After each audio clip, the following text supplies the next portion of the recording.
वह पिछले जीवन का प्रेमी या पति हो सकता है। यह अलग बात है कि वर्तमान जीवन में सामाजिक दृष्टि से उसके साथ पति संबंध नहीं बन पाए, पर वह तो देह का खेल है, प्राणों का और जीवन का खेल नहीं है। प्राण और जीवन तो उसी को पति मानेंगे जो पिछले जीवन में भी रहा है। देह और समाज कहेगा कि यह गलत है, जीवन कहेगा कि यही सत्य है। देह और समाज कहेगा कि यह सामाजिक मान्यताओं और मर्यादाओं के विपरीत है। पर यह समाज तो देह से संबंधित है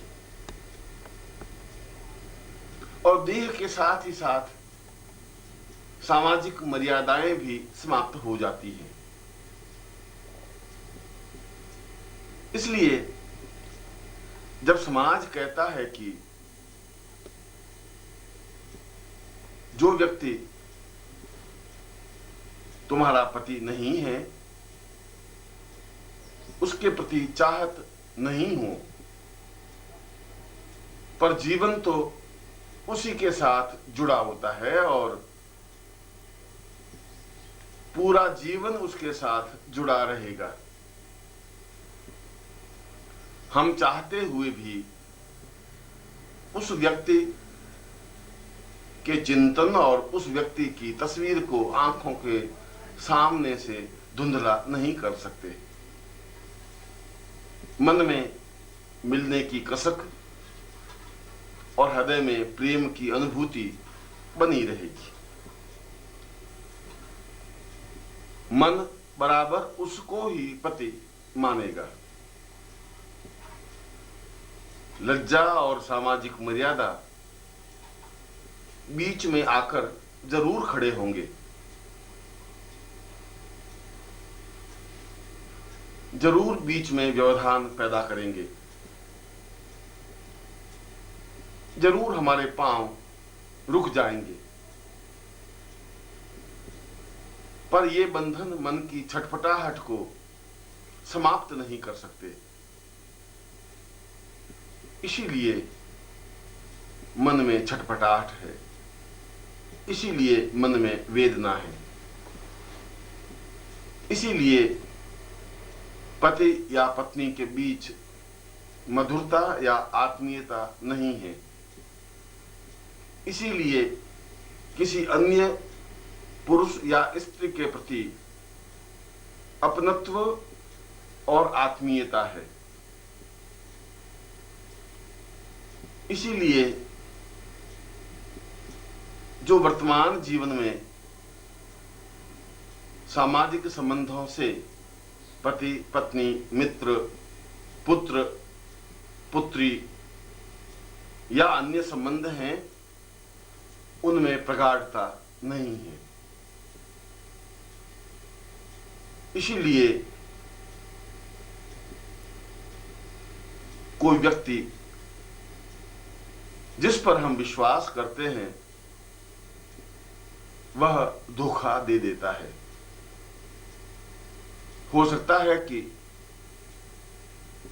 पूर्व जीवन में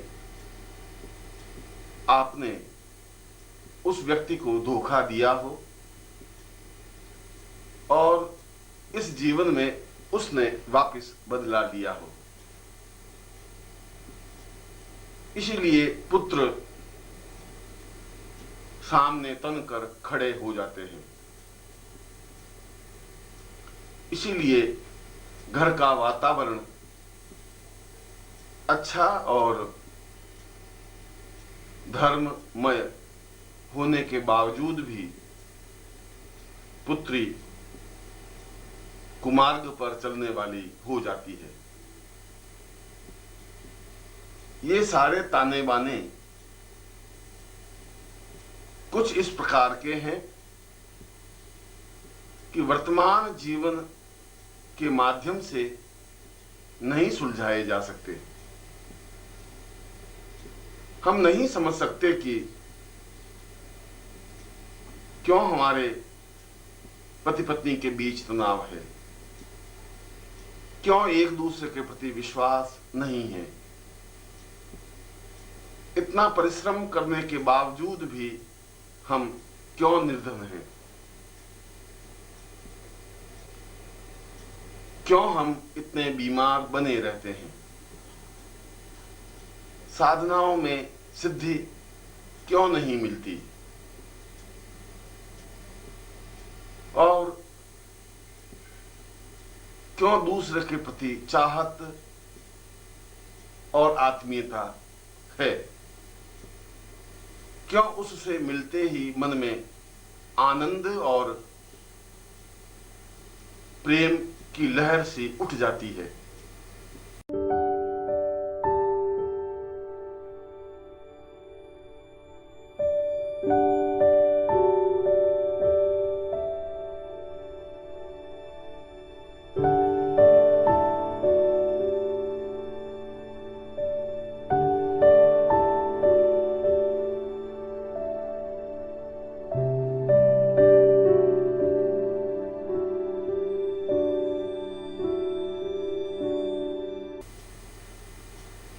क्यों हर क्षण उसकी छवि आंखों में ही बसी रहती है।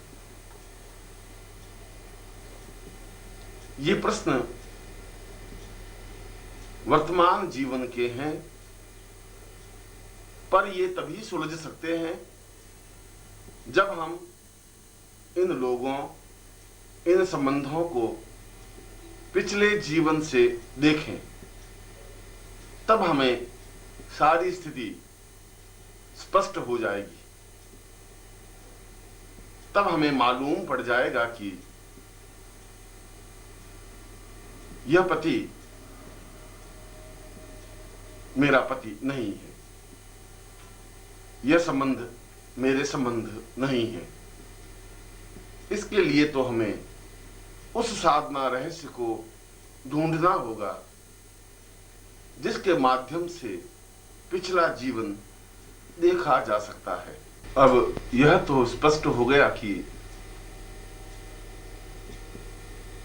हमारे वर्तमान जीवन के सुख दुख पर, वर्तमान जीवन के संबंधों पर पिछले जीवन का प्रभाव रहता ही है, और उसी वजह से संबंधों के निर्वाह होते हैं। देह से भी जीवन ज्यादा प्रामाणिक और मूल्यवान होता है।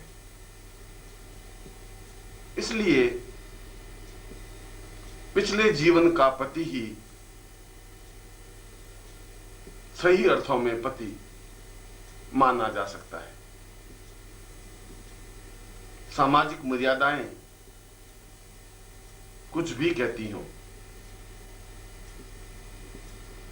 पर उन संबंधों को भी नकारा नहीं जा सकता। जब तक उन संबंधों को जीवित नहीं किया जा सकता, तब तक सुख और आनंद की उपलब्धि नहीं हो सकती। और जब तक जीवन में आनंद और सुख नहीं है, तब तक जीवन का कोई मूल्य और महत्व भी नहीं है।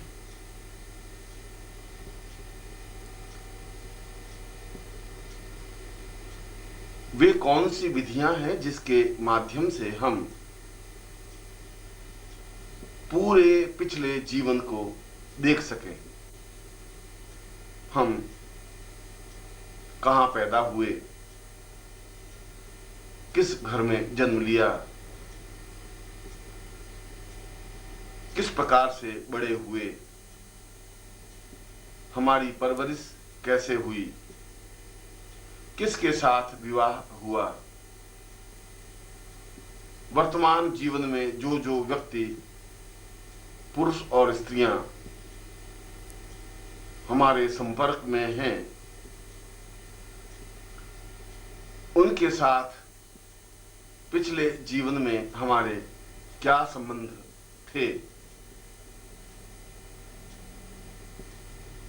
और हमने पिछला जीवन किस प्रकार से जिया, किस प्रकार से व्यतीत किया, कहां और किस अवस्था में हमारी मृत्यु हुई, जिससे कि हमें इस वर्तमान जीवन को, इस वर्तमान देह को जन्म धारण करना पड़ा। वर्तमान जीवन को पिछले जीवन से जोड़ना आवश्यक है, तभी तो वर्तमान जीवन की समस्याओं का समाधान हो सकता है। अन्यथा कई कई समस्याएं हमारे सामने उपस्थित रहती हैं और उनके उत्तर हमें नहीं।